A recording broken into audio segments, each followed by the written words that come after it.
lau mấy nè mình lau mình nó hiện trong tụi nó mới khai ta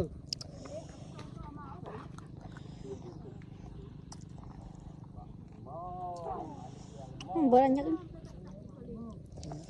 bữa qua anh nhất ở ba bữa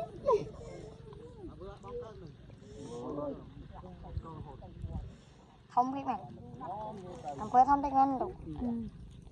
nó chạy ở sau school thì cũng mau này rồi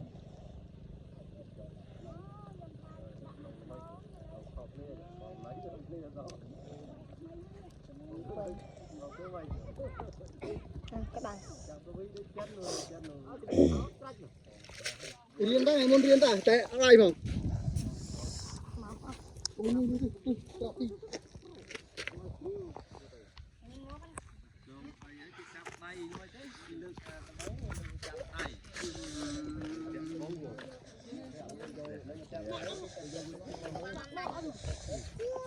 anh được tay cái bạn đấy